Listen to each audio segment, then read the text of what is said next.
I'm Michael Lane. I'm the president of Liftport Group. We've been running these DareGreatly Space shows since about October last year. So thanks for joining us and sticking with us as the community that we're building grows. Really appreciate that.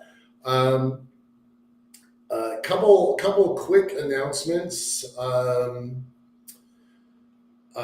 As you know, we kind of focus on a show that's got kind of three components, right? We talk about space policy, we talk about money, and we talk about infrastructure in space. And we do that with three different kinds of shows.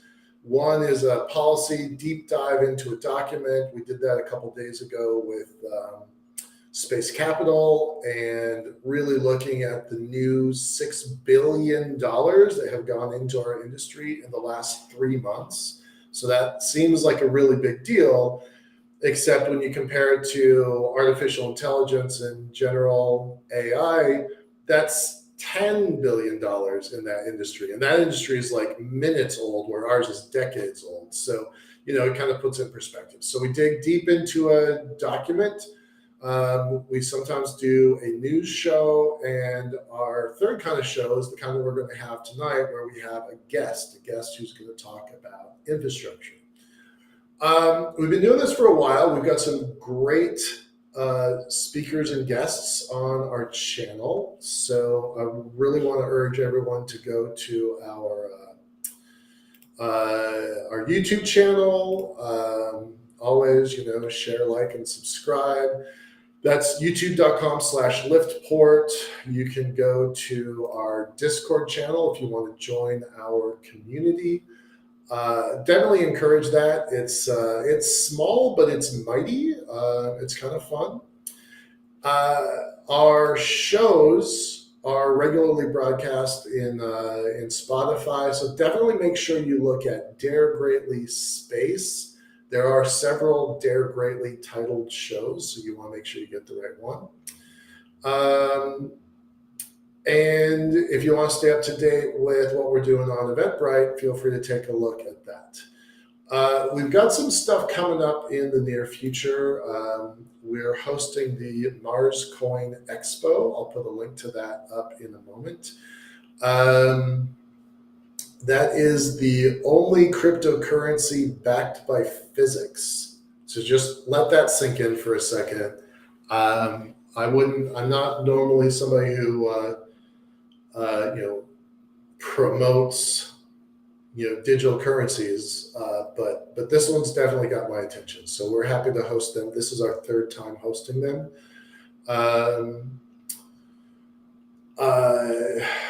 We've got some kind of big stuff happening next week on Tuesday. I can't name who the speaker is, but the Space Frontier Foundation is kicking off their Pioneers series, Pioneers of Space Commercialization. We've now hosted 6 interviews. We will be broadcasting them on Tuesdays, this normal time, 5 o'clock on the West Coast, 8 o'clock on the East Coast. Those are great. We've had some really cool interviews. This first one kind of shook me up a little. I was pretty impressed by it. So really happy to have that. And had some good news today. The Space Frontier Foundation is actually going to expand their agreement with us. So that's good news. That's new news for us. And we've got several guests lining up for the end of July. We've got Les Johnson, author, director of NASA's Advanced Concepts team down in Marshall. He's doing a different project now. Fascinating guy, Johnson, really, really interesting guy. That's going to be fun. We've got the folks from Gravitics and Starfish going to join us here in the next few weeks. Just this afternoon, we got a commitment from some folks at ANSYS who are going to join us. So, it's been really fun scheduling these things, and there's some other stuff kind of in the works. So we'll get there I'm just told that Larry Lopin is going to join us on August 2nd. He is the creator of the Mars Coin tool. With that, I want to just get straight into it. I'm going to bring in Gary just a moment.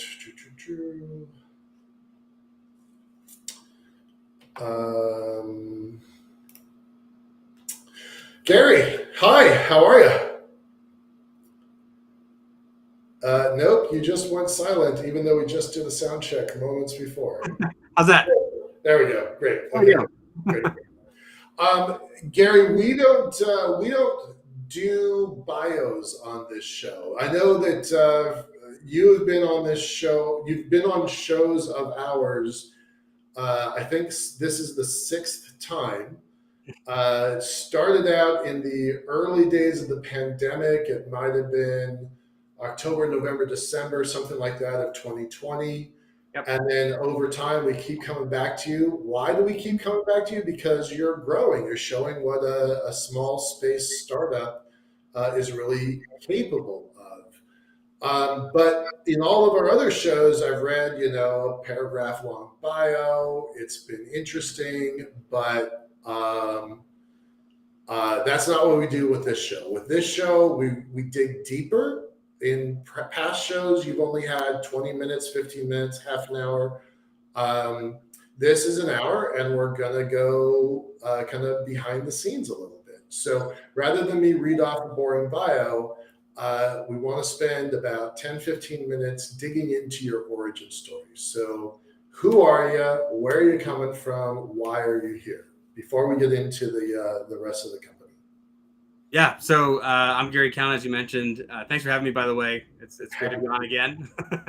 I know a lot of progress in the last few years, but where do I come from? I have, I originally come from Western Pennsylvania, which is kind of relevant in a way because now we're doing metal processing, and it sort of goes back to the old history of Pittsburgh as a steel town, as sort of the origin of Andrew Carnegie, which is kind of a nice tie-in for us because we want to be the steel mills of the next industrial revolution. So I like that connection. But I've been out in Colorado since 1996. But I always had this fascination for space. When I was a kid, actually, the earliest thing I remember, this is how I kind of got to this place. I remember probably back in the late 80s, maybe early 90s, there must have been a Popular Science article about moon bases or something. And I wish my parents had saved this thing that I made, but I had taped together like 18 pages of graph paper, and I drew out this like intricate lunar base with all the things that I thought should go on a lunar base. Right. And it really is kind of evidence of how I've had this interest since the early days of my life. But ended up going to the Air Force Academy. I thought that was my ticket to become an astronaut. I would go and like probably, I don't know how many other cadets have gone to the Air Force Academy thinking, I know, I'll get an astro degree. I'll become a test pilot, and then I'll become an astronaut, right? Like right. Check. That's kind of the traditional path, right? I went that way, but while I was there, quickly figured out that maybe the military lifestyle wasn't quite right for me. Hadn't explored my young freedom prior to that very much, and I just kind of balked at the constraints that you get from a military environment. Ended up sticking it out for 2 years and 2 months, and left right before I would have been committed to stay, and went to Boulder, Colorado, and then ended up for a variety of reasons ended up getting into the Art and Sciences school instead of continuing in engineering. Actually thought that I could transfer to engineering. Because I was doing all these academic credits and it was doing well at the academy, be a piece of cake, right? And I get to see, and I just completely underestimated the difficulty of going from no freedom to absolute freedom as like a 19-year-old kid. So anyway, my grades weren't great that first semester, and transferring over wasn't really an option anymore. So I sort of adapted and pivoted a little bit in my own life, and decided to do economics with a business minor. And always had this eye on entrepreneurship as well. So this was, I had done some stuff when I was much younger, of course, like a lot of kids do, but But here's where I really started to try things out. Had some friends that kind of inspired me as well, and ended up starting my first startup right out of college. And that, in a way, was sort of my way of exploring that creative engineering sort of capability to sort of make stuff.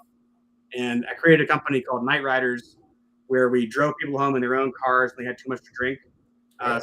Sort of like, it achieved some of the goals that Uber does today, Yeah. but before there were smartphones, before there was Uber, this was 2001 to 2005. Okay. And this was my first startup experience. And, it was a challenging kind of business to run. But in the end, couldn't quite make a profit at it. We did raise some money, kind of went through the whole life cycle of business, sort of scrappy bootstrap, get things going, then raised a little bit of money from angel investors, completely underestimated how much to raise, like all the mistakes that you can make as a startup, had to learn the hard way. It was like an MBA in real time.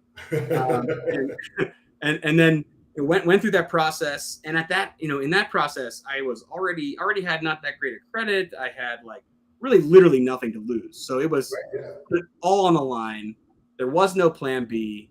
It was just going to do this business. It's going to be massive. We're going to be multi-$100-million business. We had this map of the United States and all the cities we were going to go to. Yeah, exactly. And you cannot be a timid entrepreneur. Especially if you're trying to raise money at like 22 years old, like that. No, I don't know any successful capital raise that starts with, I'm going to start small, right? Yeah. From outside investors, that's just not how it works. But so yes, we did that, and it was successful in many ways. We took a lot of people home safely. We created this whole concept. We were able to get it to work and everything. But it was very hard to make a profit. And, we didn't have the, contractor model that Uber has today. It was employees, because we wanted to tell them how to dress. We wanted to tell them where to be and how to behave. So they really were employees, right? Yeah. And most people don't want to work for like 2 hours when there's this peak demand. So, we were employing people for longer than we needed them. And so they were underutilized in the front and back end, and they were, overutilized in the middle. We couldn't meet demand. So there's a lot of challenges just fundamentally to the business.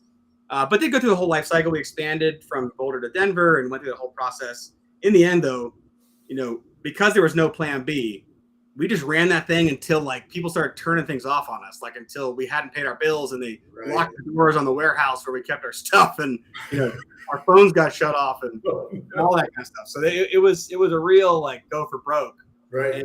And in the end, that's what happened. Yeah. And we, it was a very emotional, like challenging experience. Give me those years. What years? This was we operated from 2001 to 2005. Okay, and you went from 19 to 23? No, I started that business. I was born in 78, so I would have been 22, I guess, when we started the business. Okay, 22 to 26. Okay, all right. That's right before I graduated from college when we started the business. So right around that time. Okay. And so you're 26 and broke, right? You're 26. You've gone to the academy. Didn't like the constraints. Left. Went to school. Didn't like the first program. Shifted programs, and then created Night Driver. Is that Night Riders is what we call it, because we rode around on motorcycles at night. Right. Okay. I mean, that's a lot. That's a lot at 26. Nice job. Yeah. It was a lot. I mean, it was fun. It was time of my life really at that point. But and then I had to go through the whole mess of experience of like, okay, now what's my identity after my business collapsed? And that was my identity, as a young startup founder, and sort of spent many years kind of recovering from that. So I went into the corporate world, did some consulting work for a consulting company, then moved into their finance department. I was really interested in investments, so I got my chartered financial analyst designation to manage equities and do the analysis and whatnot. Spent some time doing FP&A kind of stuff, and then went into a boutique asset manager for a few years where I was running their portfolio strategies and doing trades. So it was a very small firm. So we kind of did a lot of everything. Tried my hand at that for a while. Their strategy started to not work so great. So I left. I was about to have a baby. I left and tried to find a job that was, more like had more upward trajectory built into it. back in an FP&A in a SaaS software kind of role here in Denver. It was a company that was involved in workforce management. And so I ended up starting out as like a, I don't know, senior manager or something, ended up as the director of finance at that company. And then all the while, right around 20, I was still kind of tracking the space industry this whole time, trying to figure out how to get into it. Always sort of feeling like, there were moments where I felt like only 30% of my brain was being focused on the work that I was doing because I was kind of bored with this, just finance work for finance work. You have a question? I mean, having an MFA, not Masters in Fine Arts, but financial analyst, that's a pretty rare skill in this field, right? A lot of people come in with engineering and they want to be managers. Me, I'm a manager that likes to speak engineering language, right? But a finance degree in this sector is pretty rare, right? How many MFAs in this field do you know? I don't think I know any of. It's a CFA. I don't think I know any of the CFAs in this. CFA. Right. So I'm gonna make an exaggeration and say 100 or 500 or 1,000 people in the space sector. Something like that, probably. How many are CFAs? Very, very, very few. Maybe one or two, maybe. Yeah. Right. I could probably go through my LinkedIn and figure it out. But. Right. But it's not an ME. It's not a double E. It's not a PhD. Right. I mean, it's a pretty. So how? And we'll talk more about the business in a minute. But how do you springboard from a finance background to space? Now you say, okay, only 30% of your brain was occupied. You're bored. Okay, you're daydreaming. Space. How did? Because there's a lot of ways you could have gone, right? There's a lot of things you could have done that was not space. So I considered going back to school to become an engineer. I'll start over basically because that was what all the cool jobs looked like they were doing. And you don't really see the other roles that you have in space industry advertised so much, from space companies. But I was watching, SpaceX do what it was doing around that time frame, and things really started to take off. I saw planetary resources and deep space industries were sort of well funded around 2017, 2016. Some of that stuff was starting to happen, and I really felt like, now was the time. And I desperately wanted to get in, but didn't know how. And I found out about the International Space University, and that really was my. It became the alternative to going back to school to become an engineer. And that was how I got my seat at the table. Okay, now there might be another way to do this. So at first I wasn't sure if it was real. I think this is a common thing that people feel like when they hear about it, but it's just not that well known. And it doesn't sound like something that would exist, but it does. And it's been around for a while. And I learned that from talking to other people who, have been through the program, did my due diligence, and decided it was worth attending. That was really, that became the next best time of my life because I spent 9 weeks kind of immersed in space.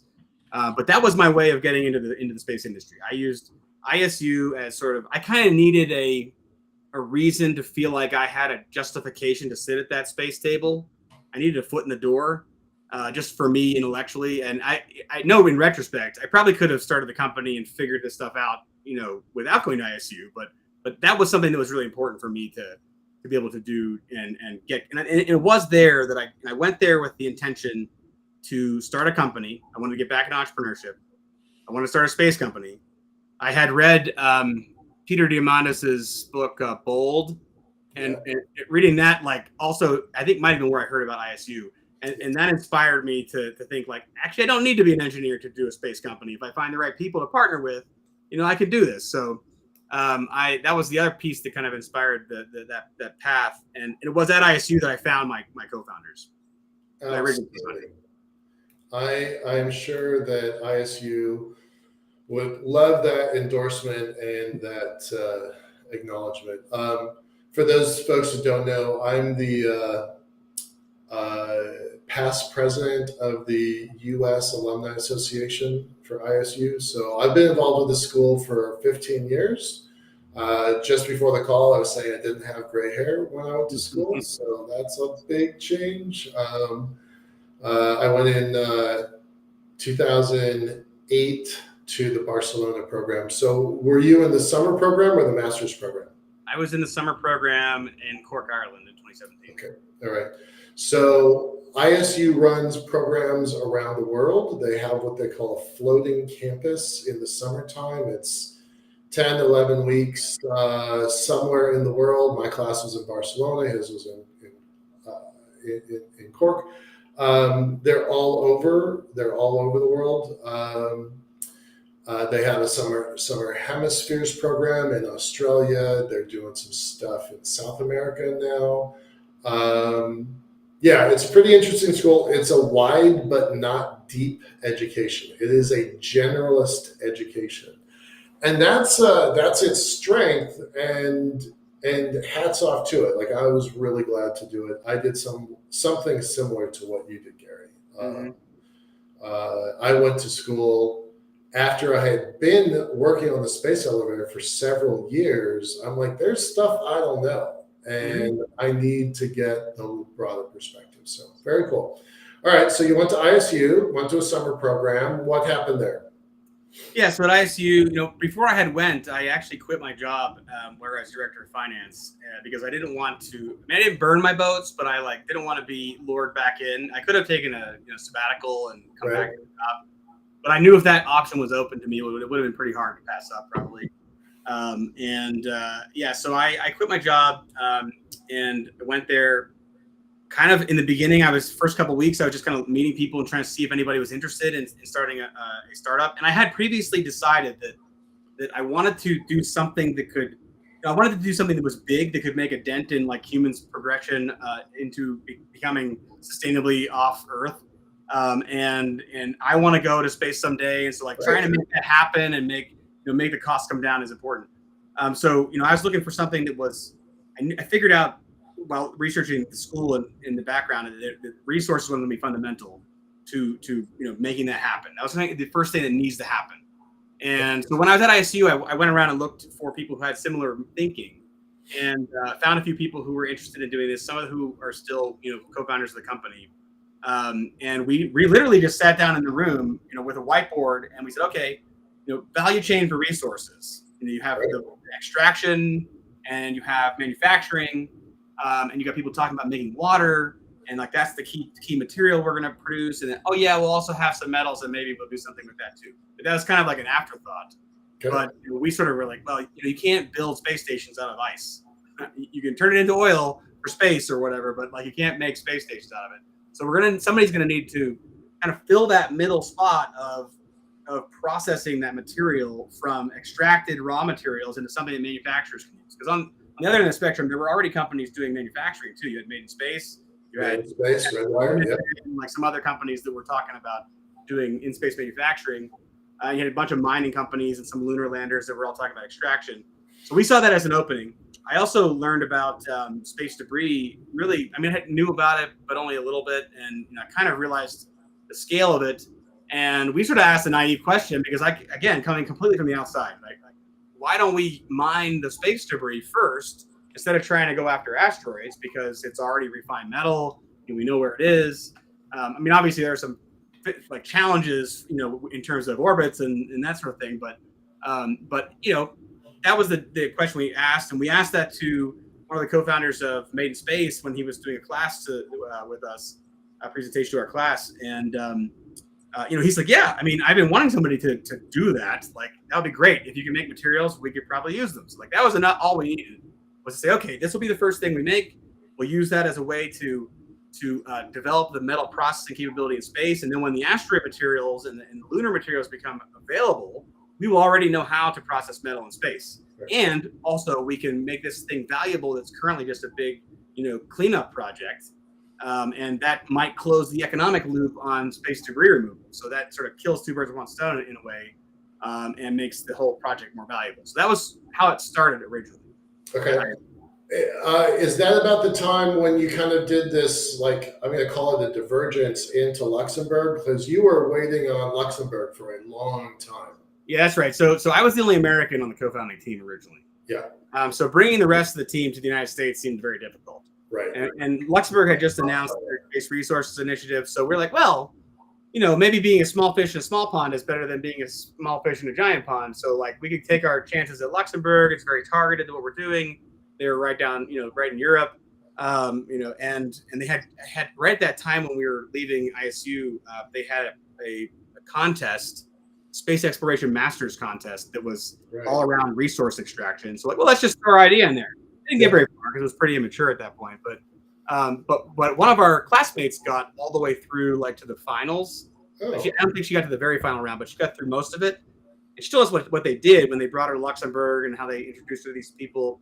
And also, just coincidentally, Gary Martin, who was one of our advisors at ISU, had just moved from NASA, or was about to the Luxembourg Space Agency, or Ministry of Economy at that time.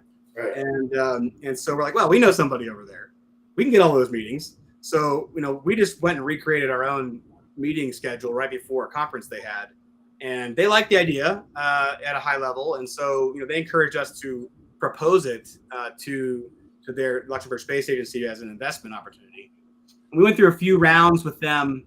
The idea was different than it is now. It was much bigger project. We were talking about building like a 5,000 kilo platform in GEO, and it was going to be like, it would have been like $1 billion project. Right.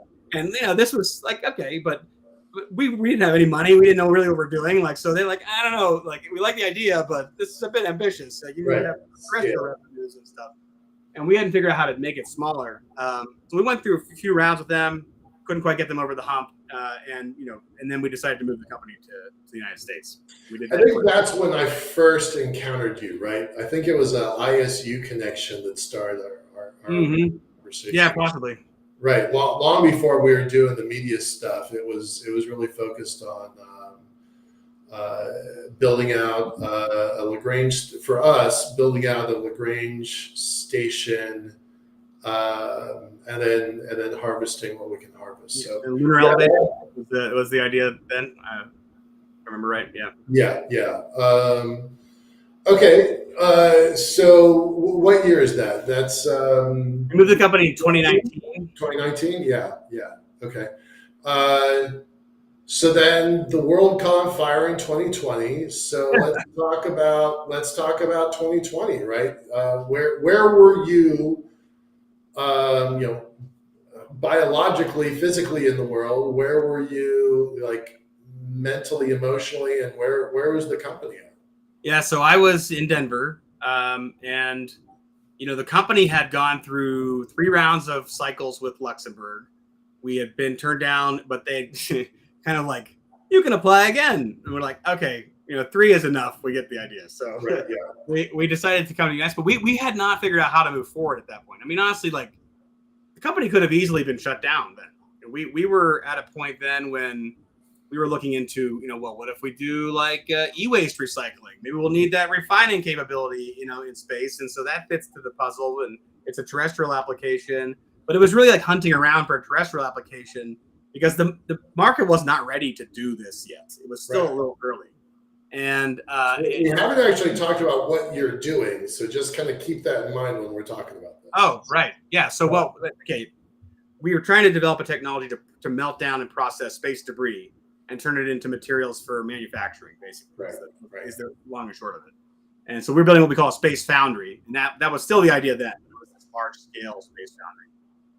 And so anyway, we were trying to figure this out. We knew we would need a refining capability at some point. We wanted to have one so that we could not just melt things down, we could also separate them into different elements and then reconstitute them into different alloys and so on. So at that point in time, we were kind of floating around trying to figure out the right path forward. I think we had also gone through CDL partially at that Creative Destruction Lab, which is an accelerator. We went through 3 rounds of that. That took us down another windy path. And, around that time, everybody kept telling us, you guys have something here. You just have to figure out, maybe you need to put it on the shelf for a year or something. You and other people were saying, this is something that's going to be real. And we knew it was something. And then in 2020, in March of 2020, I had built a relationship with Angel above Madrid at Colorado School of Mines because they have the Space Resources program here and they're right down the road. And so he had a student in his class named Joe Pawelski, who is now our final co-founder and the CTO of the company. And he was taking his, certificate course there. He wrote this paper on doing aluminum extraction on the moon, building a smelter on the moon, what it would take. Okay.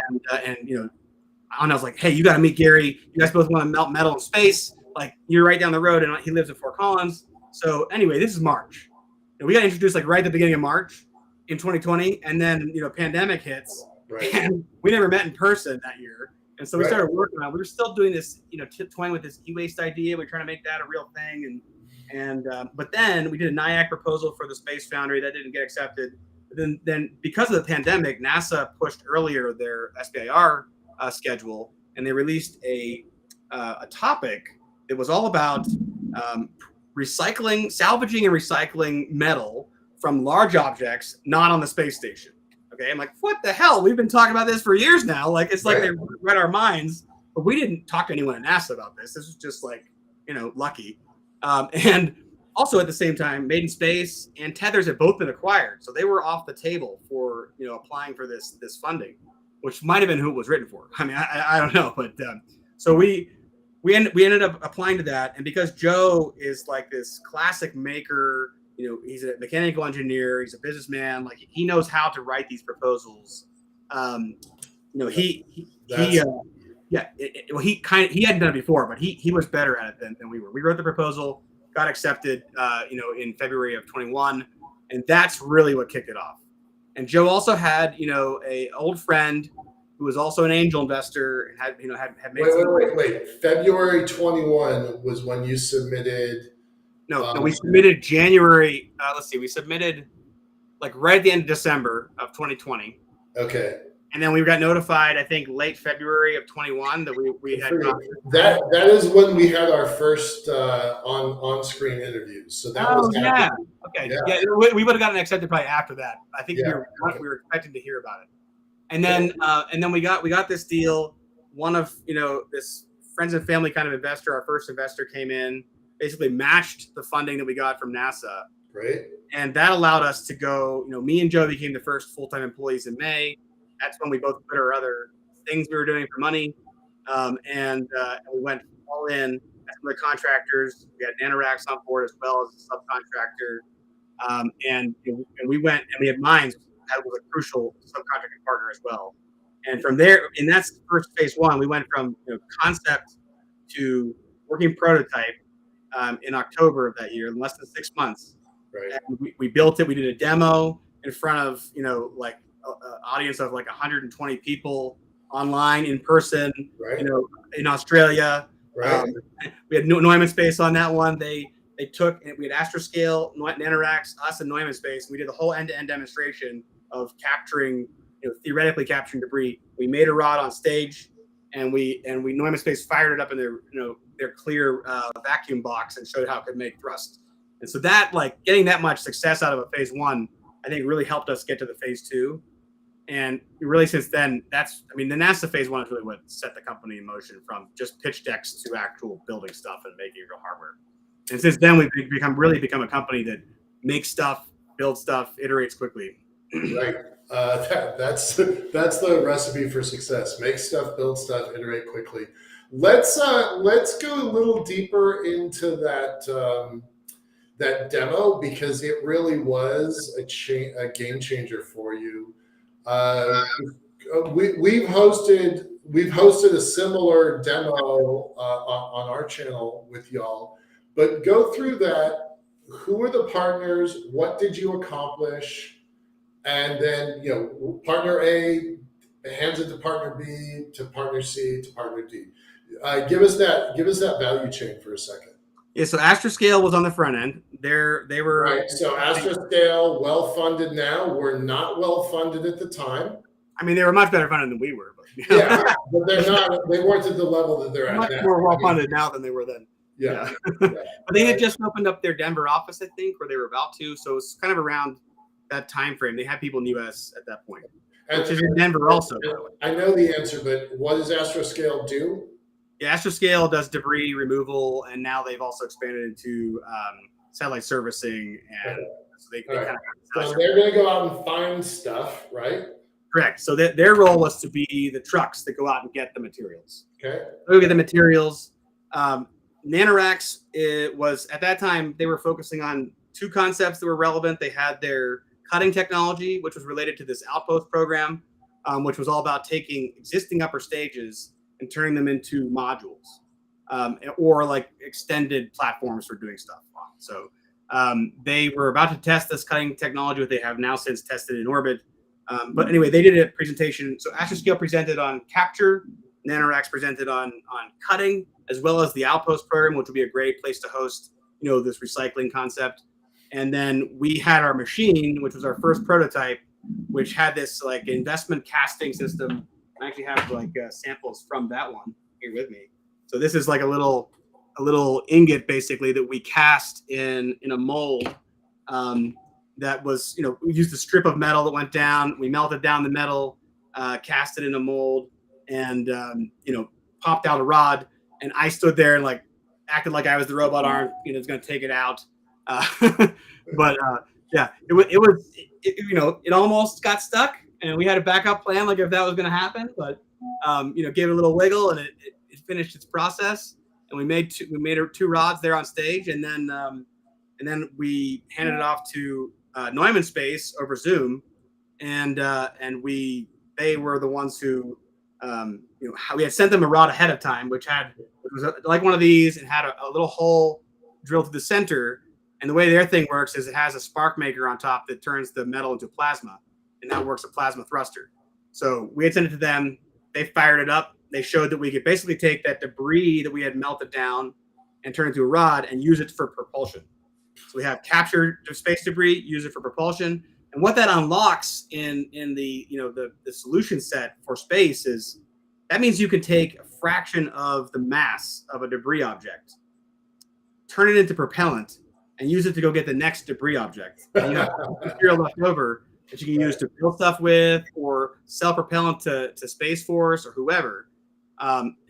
Actually, that whole concept is what our recently awarded Space Force Director Phase 2 is all about as well. So there's definitely some crossover from these concepts. Some of the same things.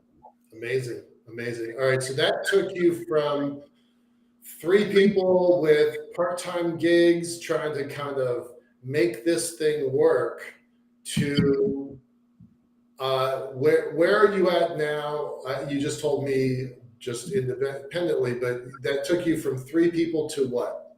So that project was 2 full-time, me and Joe, and then we had a couple of like consultants helping us as well. And then the co-founders, the rest of the co-founders were, Walter and Toby, who were over in Europe, were still involved as well, but they were working other jobs. And now Joe was the other co-founder, and Kai Statz is also a co-founder of the company too, and he was involved in the company at that time as well. And so we were the co-founders basically. At the end of that, really, like, and very importantly, this guy Steve Ward came on board just to kind of help out. He had moved to town. He knew Joe through his hobby of Tesla coils, and is kind of is an inventor on that side, master at electronics. And so he came on and was just kind of helping out with the demo, and then started to help Joe out with more things, and took our power electronics that we had for that system from a box that was like a toaster oven down to this little card size thing. And so that was a kind of amazing breakthrough between SBIRs. Right. And that has led to some other opportunities, that are happening now. But that took us into, at the end of your phase 1, you proposed at phase 2. We were, two full-time plus co-founders and some contractors. Then we got our phase 2 from NASA, which we found out about in late February of 2022, and started working on that in May of 2022. And still at that point in time, we were just a few people. When did we bring on Lee? Let's see, it's 2023. So I think it was, around that time, I realized I needed some more help. And we brought on Lee Steinke, who was our first executive level hire, oil and gas background and getting into the space industry. I know you know her. So she came on and I think I pointed her your direction. I think it's awesome. I don't think it's I know her. She took over my job at Conversations for the Future. I was the host for the Foundation for the Future. She took over that role. Peace out. But I was just super impressed by her. and she was trying to figure out how to get into the industry. And I'm like, call Gary. I'm 100% sure that that's the awesome. Well, that's great, and I appreciate that because she's been an amazing part of the company. So she came on as a kind of a consultant at first, helped us through some really chaotic applications and things, which was a great test for whether she really wanted to hang out with us or not, and she liked it. And then she joined us full time in April of 22, I guess. It's been a little over a year that she's getting closer to a year and a half. That she's with us, and we had raised a little bit more money at that point. So about that time, we maybe had raised $300,000 or so to augment what we were getting from these government contracts. And we went to Seraphim Space Camp that year as well, and we sort of started work on the NASA contract. So now we're 3 full time. Yeah, I think that's right. No, and Steve was full time now too. So we were 4 at that point, and started going into the NASA contract. And that was, I guess, summer of 2022. We went through the Seraphim Space Camp. Over that summer, we closed out our pre-seed round, raised $665,000 in that. Got a grant from the state of Colorado at the same time as well. And so that allowed us, all those things, had allowed us to grow the company even more. Today, we are 12 people.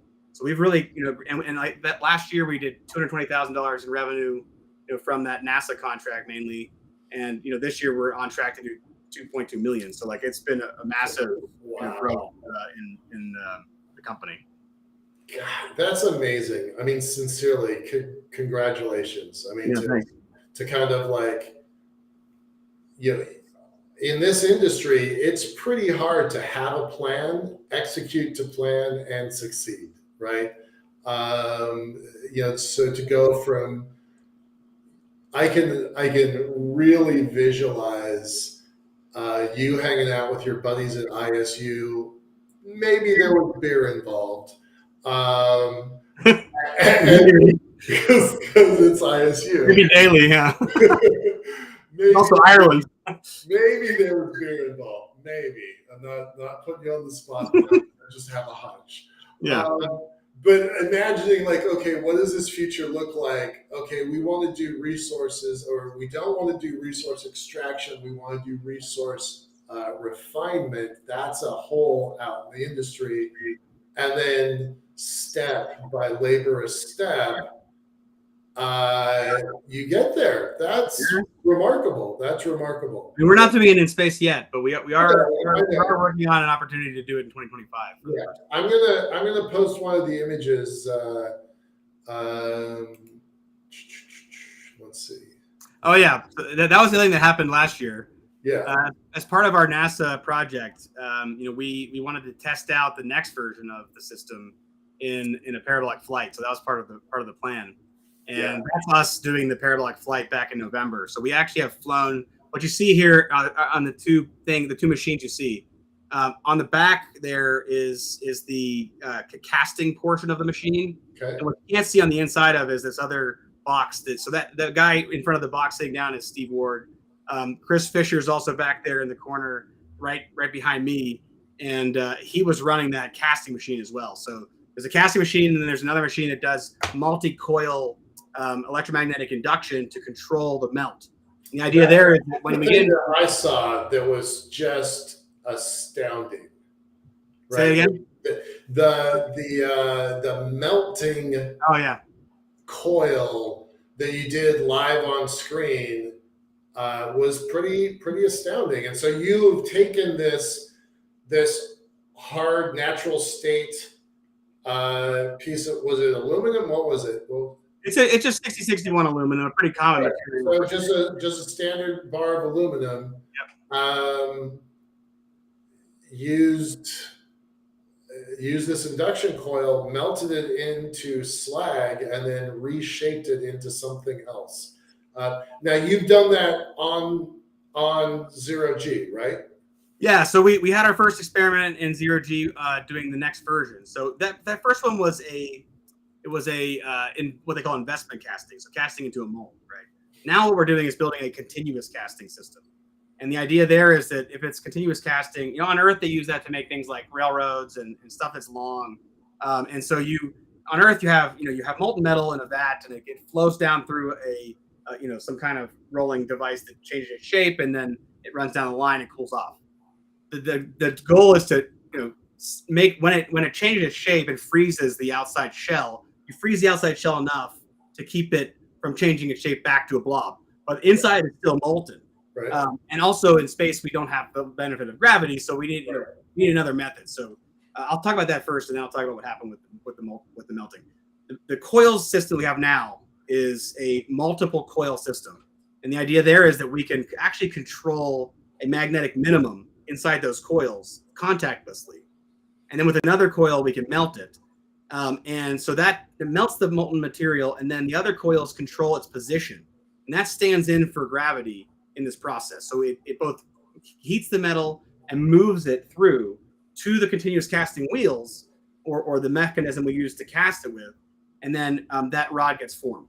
When we did this on that version, we had two wheels that were basically like pulleys. So think about two pulleys coming together and make a circle shape in the middle, and that's where they freeze.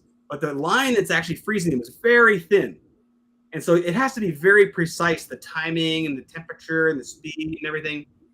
And you only have 20 seconds or so on these parabolic flights of microgravity, which we thought was enough, we calculated was enough, but there was a little delay in the thing getting started. And so by the time it actually started to push molten metal through the wheels, we only had a few seconds left of micro G. So about like this much of it got cast in 0G. Okay. And then we did hyper G, and there's all this molten metal inside this little shell, and it's like this. and the rest of it cast, but it was casting under 2G, basically at that point. Okay. So Chris, like a superhuman, was standing there in front of this machine under hypergravity, like taking off the wheels, like undoing parts, stopping during microgravity, you can't do anything, and then basically putting it back together again through a couple cycles of the flight. And we tried to run it again. There were some other issues, but like these things, the point of these things is to understand the parameters that you need to change and adjust so you can get it right the next time around. So we have another one scheduled for upcoming at the end of November this year as well. Nice. If you need anybody to like carry luggage or just, yeah, I want to do a flight. Oh, I mean, you need to do one. They're so amazing. Yeah. All right. That's a remarkable story. All right. So that's kind of where you've come from. We always talk about money here. So, non-dilutive capital, other people call them contracts, revenue. Yeah, right. How much revenue in total? Broad numbers, but give us something we can use. Yeah. So far, you take the pre-seed money and the government contracts. We had $250,000 in a grant from the state of Colorado. I mean, that's most people wouldn't call that a contract, I guess. We had our pre-seed revenue investment, which was $665,000. You add those two things together with our two contracts we've now won, which was $125,000 from phase 1 with NASA, another $800,000 in phase 2, and we just won a $1.7 million contract for direct to phase 2 from the Space Force, which started in March. So all that together is just under $4 million in contracts. And then we recently had our first commercial sale of this power converter product that has kind of spun out of some of this work as well. Which is smaller dollars. I can't talk much about the details on the value of it, but it's still our first sale of an actual product for commercial purposes. So that was pretty exciting as well. But. Still, I mean, basically 0 to 4 million in, call it 2.5 years. Yeah, basically. 2.5 hard, lots of work years, but still. I mean, that's the kind of story that, individually, I have a small company. Once upon a time, you and I talked about how similar our companies were, right? To see you just jump so far in such a short amount of time, it gives me individually, it gives my team hope, it gives an industry saying, okay, there is a path. If you have the right niche, the right product, the right team, there's a path to grow the vision from, I'm going to say, a drunk whiteboard at ISU into a real company with a real team with a real chance of changing the future. So, yeah, a lot of stubbornness going into that one. Yeah. It costs, right? This is a journey of of joy and frustration, of Mm. commitment and determination. Yeah, there's a cost to it for sure. Yeah. Um, all right, so so that's where you're at now. You're doing a direct to phase two for Space Force. You finished the NASA phase two or not? So the NASA Phase 2 officially ends in a year in May, but Okay. we are already like way ahead of schedule. So we've pretty much done most of the work there. Colorado School of Mines is a huge partner on that one, and they're still working on the detail, some more work for the coil architecture and the math around all that, making that actually work well.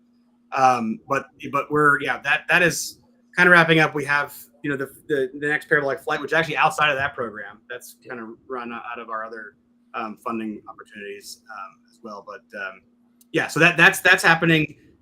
We also have had some really amazing and kind of surprising benefits from this power converter. If I could talk about that for a second, because that addresses one of the key financial challenges for startups in space, especially all startups to some extent, I guess, but in space it's a challenge because like this is especially at this part of the space economy. It doesn't have, there's no commercial market for materials yet, right? Out in the future, and we don't know exactly when it's going to come. Like that's sort of a big unknown. The government is interested in these technologies because we need to have them ready when we need to have them ready. You got to start now, but to find a way to get across that gap, we have to find some sort of today commercial revenue. So you're not just dependent upon burning investor capital constantly and giving away more equity in your company. The investors don't like that plan, and they don't keep funding it. And they won't. Often they won't invest in it if that's the plan anyway. It's too far out, right? And so we built this power converter. I told you how Steve was like instrumental into shrinking it down, right? And he had this kind of outsider's perspective on how to architecture that thing. And so we built this power converter for our furnace because we needed to take a DC current, turn it into high frequency, high power AC current. And we were, at CSU with Neumann Space, like talking about how we were going to make propellant for their thruster. And we were talking to the experts at their propulsion, their plasma propulsion laboratory up there. And the guy's like, this thing is a lot like a PPU for electric propulsion. Like you could just like add a couple of this and that. And like, this would be kind of an interesting electric propulsion system, if the numbers work the way you think they are. It's like, oh, that's cool. So we sort of investigated that a little bit. And because Steve is a brilliant maker also, he's like, yeah, let's just like try something out. Let's make a PPU and run a Hall effect thruster in the lab and test it out. Sure. And so back in February, we did exactly that. And it worked at like 98% efficiency. It's got a great, mass and size factor, better than what's out there on the market. And crucially, it's high power. So we've learned that there's a lot of COTS, power units you can get for, 100 watts, 200 watts kind of systems. But once you get above 500 watts, 1,000 watts, there's not a lot off the shelf. And these PPUs are made, bespoke for these projects, and they have to get qualified every time. And like they're, it's expensive, and there's not a lot of suppliers for these things apparently. And so we thought, well, there's something there. It works. We'd also talked to Safran at Space at the IAC in Paris the previous year, and they were kind of interested in this idea a little bit. And then we talked with them again, and so where this is all wrapped into is we have been able to now. We have it sold for a more of an ISAM solution that's going to be delivered here soon over the summer, which will be the first. ISAM is in space assembly and manufacturing. Yeah, something along in that ballpark. And then for Safran, they've followed through with this interest they have. And recently we had them here in Colorado. They brought over one of their 1.5 to 2.5 kilowatt size power thrusters, their Hall effect thruster, there's electric propulsion system, and they wanted to see if we could integrate that with our PPU concept. And what we designed it to be is this sort of what we call it a modular configurable electric power converter, which you could say is MSEPC if you spell out the letters. But anyway, the point is that it's modular and scalable. So each of the key components of that power converter are like Lego bricks. If we want to make it bigger, more power, we add more of them in, or we add two of them together. There's different ways you can configure them to address a certain need. Add a new thing on the end. And what that allows us to do is to qualify each of those units once And then when we want to build a different unit, we don't have to qualify the whole thing all over again. We just qualify the new part, maybe the combination a little bit less, severely.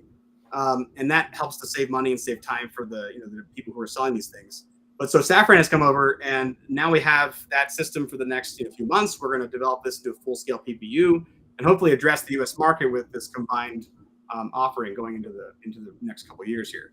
So and since then we've been approached by a couple other companies that have a need for PPUs, and it turns out that this is like a pretty lucrative potential market when you get higher power things.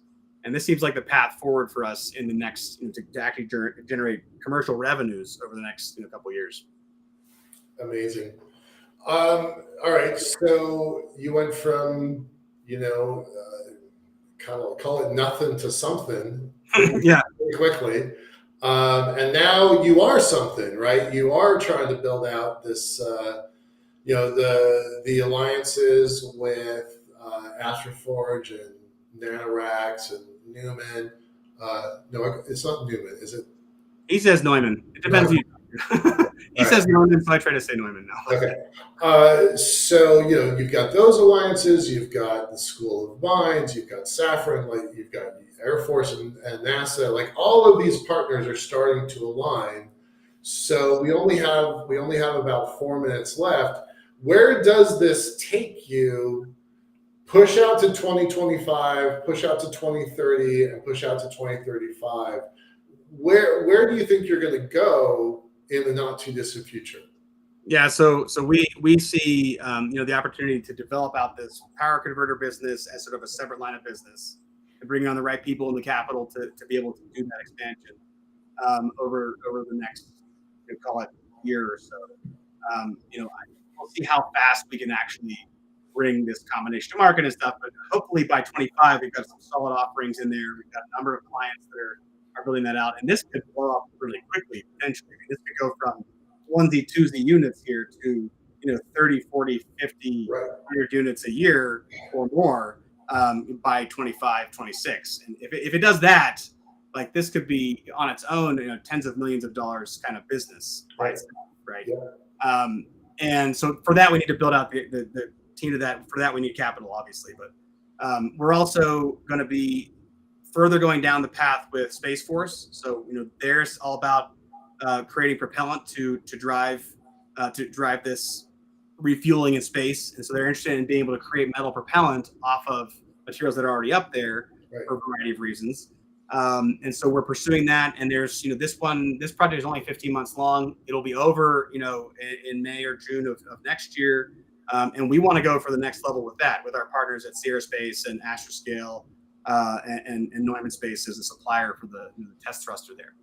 So we're and Mines, of course, actually on that one we're doing CSU because they're helping us with the testing and stuff. So that we want to turn into StratFi or TACFi kind of opportunity and try to get that into the program of the Space Force and drive really StratFi and TACFi are where the company finds $1 and they're matched by government money by $2. So that is a giant lever. I think it's 1-to-1, but it or maybe it depends on how you do it. But right, it's matching 1-to-1, 2-to-1, or 1-to-2. Regardless, there's a very large government match to private capital. And if you do the full size of it and you have the full 1-to-1 match, it's a $60 million potential purse. Right. Yeah. That's enough to actually do a mission. Right. And if that gets funded, then I would see us going from say the 24 to 25, 26 timeframe, building out an actual test mission where we go up into space with his partners, at Sierra and Astroscale and whoever else we decide to bring on for this part of the project, to actually show that we can capture an object. Maybe we bring the object and release it and capture it, but show that you can capture an object, melt it down, turn it into something. Yeah. Also, along the same time, in parallel to this, we're developing the NASA program further, and we've got a plan for a demonstration on the space station in early 2025 of the full-scale space foundry. So what we're testing in November is going to be the device that we take to the space station, hopefully without too many other modifications. And we're going to be testing that on the space station. We got Axiom partnering with us on that one, and Zin Technologies helping us, get it integrated on the space station to do that demo. And then from there, there's an opportunity to offer our first metal processing service in space, which would be, if the Axiom module is there in time, we will offer it on the Axiom module, and it will be sort of metal processing as a service, Right. where we have scrap material on the space station, which you would otherwise have to pay to send down. Right. We process it and turn it into materials for in-space manufacturing. And that could be ingots that can be used in the 3D printer. And there is a whole host of other applications that come out of these things. I mean, there are some terrestrial applications we're looking into as well in the mining industry. So there's like it's all built around this one core technology of the Space Foundry and the tech stack that kind of supports that, being a reality. So I'm pretty optimistic about doing this. The trick here is actually like figuring out how to, scale it properly, matching that with the funding at the same time. And it's a tricky balance. Yeah. It's not a trivial challenge, but no, the financial engineering is almost as hard as the actual engineering. Yeah. Well, raising money is a very time-consuming experience. Yeah. All right, Gary, thank you very much, sir. Really love having you here. It's amazing watching this story unfold in real time, right? As it's happening. So Exciting. We'll keep asking you to come back and just kind of share how this is going. Thank you very much. I appreciate it. Yeah. Thanks for the opportunity to tell the story. Right on. Have a great day. You too.